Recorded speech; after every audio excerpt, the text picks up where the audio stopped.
What's up everybody, welcome to another episode of China Update, where I provide you guys with the most up-to-date political, economic and geostrategic analysis on the world's number 2 economy. My name is Tony, let's jump in. Okay, happy Thursday everybody. First up, can we finally begin to be cautiously optimistic about Shanghai? The financial megacity may be approaching a positive turning point as 2 districts, Jinshan and Chongming, officially had no new cases outside of its closed loop yesterday, though it will be a few weeks before these districts and maybe others start opening up properly. And there is of course still the risk that new cases will be rediscovered. It is a sign of light at the end of the tunnel for millions of frustrated residents who have been under lockdown for weeks now. While new officially recognized daily cases are still in the tens of thousands outside of the closed-loop quarantine facilities, the number of sub-districts and towns with more than 100 new daily infections has dropped for 3 consecutive days, another potentially good sign of things to come. However, we need to be extra cautious and careful with official case numbers in Shanghai now, more than usual, because a political goal was set to reduce numbers heavily by Wednesday, so there is now much stronger incentives than usual to massage the numbers in Shanghai. Another small piece of hopeful news is that several million people in Shanghai have seen restrictions loosened over the last few days. More than 4 million people are included in areas where the status of the area has shifted from closed to controlled. These people, according to local health officials, are allowed to go outside now within their compound, but they are not allowed to leave their residential compounds and large gatherings are still prohibited. If we are being optimistic, things may start to get back to normal for large parts of Shanghai by mid-May. But like I said, this is the optimistic projection. There still remains the fear that this variant is simply too difficult and expensive to stamp out. We also need to keep in mind that even with millions seeing modest loosening of restrictions, there are still many in very difficult situations, with food supply issues still a serious concern. As we will see shortly, this is particularly the case for the most vulnerable residents of the city, the migrant worker community. Yesterday, the head of the Ministry of Transport's Road Bureau said that Shanghai and neighboring provinces of Jiangsu, Zhejiang, and Anhui registered a 65% year-on-year plunge in their highway traffic volume and a 21% drop in truck volume last week. National traffic is down 40% year-on-year. This area represents the beating heart of the Chinese economy, the Yangtze River Delta, and this drop in economic activity and hit to logistics is going to be felt by many households and businesses. Next up, at an executive meeting of the State Council, China's cabinet, chaired by Chinese Premier Li Keqiang on Wednesday, China vowed to take further measures to stabilize production of its spring crops and to ensure the grain harvest and the stable supply of important agricultural products. Indeed, most of the readout touched on the issue of food security and called on local officials to make sure the planting for this year's crop is not ignored.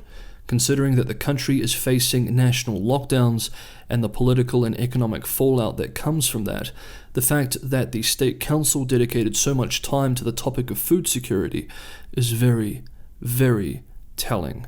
According to data from the Ministry of Agriculture and Rural Affairs on Wednesday, more than 20% of spring crops have been sown, including 70% of early rice, faster than last year, if the data is accurate. With global food security concerns, the high costs of fertilizer due to energy price spikes, logistics breakdowns like we just saw, and some rural areas like regions in the northeast, particularly in Jilin, under lockdown, food security is a very real challenge for Chinese policymakers this year especially. Another theme of the executive meeting of the State Council yesterday was energy security. According to state media, the meeting urged efforts to, quote, give full play to coal as the main energy source and step up coal production, with an additional 300 million tons of coal production capacity to be added this year, end quote. The meeting also called for, quote, developing nuclear power in an orderly manner on the premise of exercising strict oversight, and approval was granted for 3 new nuclear power units, end quote. Now, while we're on energy, Chinese customs data shows that coal imports from Russia jumped to 1.4 million tons in March, compared with just over 500,000 tons for the same month last year and 1.1 million tons in February. Russian coal was purchased at heavily discounted prices, according to commentators. No surprise why the prices have been heavily discounted. Analysts point out that while China is trying to increase coal production, domestic mines produce fuel that is unsuitable for domestic steel mills due to low quality concerns. And speaking of coal, one more thing that affects Australians. The Sydney Morning Herald reports that experts at Australian National University forecast that because China has expanded the capacity of rail lines between its domestic coalfields and its industrial heartland so quickly, it will be able to cut imports of Australian coal by 25% by 2025, quote, dealing a serious blow to Australian exporters, end quote. Hey guys, as always, if you enjoy the content, don't forget to hit the like button, and for anyone who wants to go the extra mile and help keep the channel sustainable, Patreon, Buy Me a Coffee, and crypto links are in the description below. Thank you, as always, everybody, for all the support. Very much appreciated. Cheers. Okay, next up, over the last few weeks, we have been following the lockdowns and outbreaks across the country and discussing the economic effects and costs of these at the macro or bird's eye view level. Fiscal tools, credit supply, retail spending, investment rates, monetary policy, household debt, unemployment, etc., etc. These have been the themes in which we've been discussing this question. Though I think it is useful now and then, every once in a while, to zoom into the household level, to look at the experiences of regular individuals, the people behind the macro numbers and the data, just to remind ourselves that the forest is indeed made up of millions of trees, and these are all individual human beings.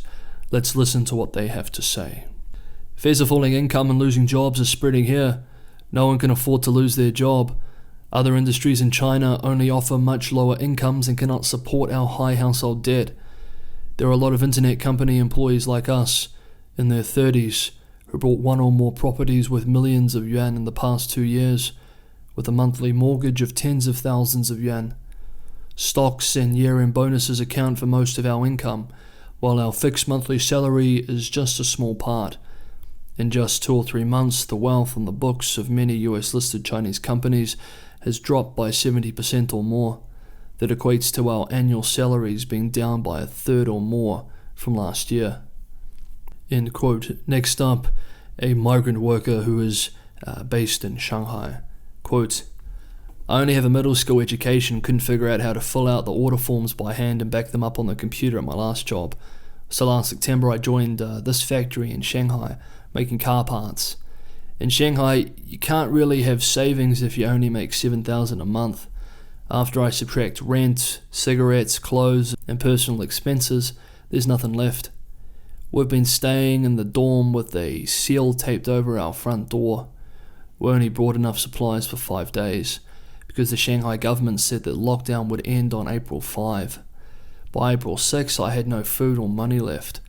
The price of vegetables and daily necessities had doubled, and the price of takeout soared to 100 yuan, which I cannot afford. I went hungry for 2 days. I had to ask other workers for a little food. I heard some people say that we're going to be locked down until May. If that happens, then I'll really starve to death. There are more than 200 workers in my dorm building.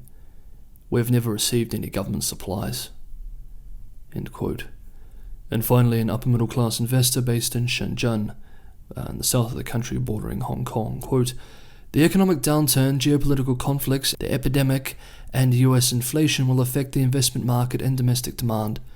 If the epidemic-led lockdowns and restrictions last for more than 2 months, the impact is unimaginable. End quote. And finally, let's look at the property sector, and specifically some of the data, both for sales and land, from Q1. Bloomberg Hong Kong reports yesterday what we have been discussing this week. China's property sector contracted for a third straight quarter, a sign that real estate was still dragging on the economy even before the recent COVID outbreaks and lockdowns began to escalate. Of course, we've been following this very closely and we're not at all surprised by this observation.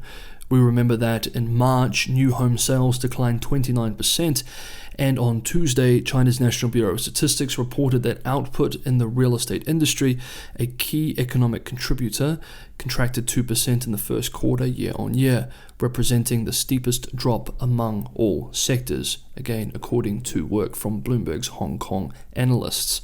While the performance was slightly better than the fourth quarter of last year, this was before the latest round of strict lockdowns, which have, among other things, smashed retail spending and household consumption. And that brings us to land.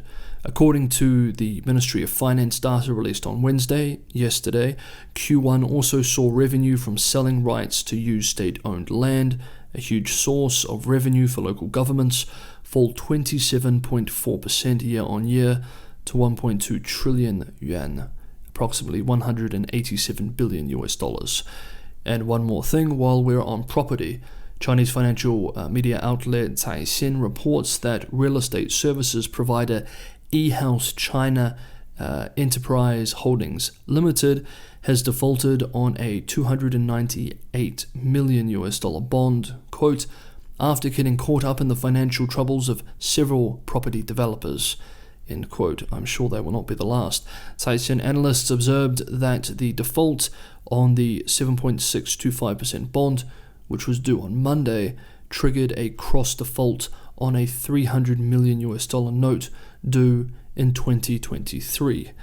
Like I said, I'm sure there will be more to come this year. As more bonds become due this month, indeed the next few months is going to be very difficult for many developers.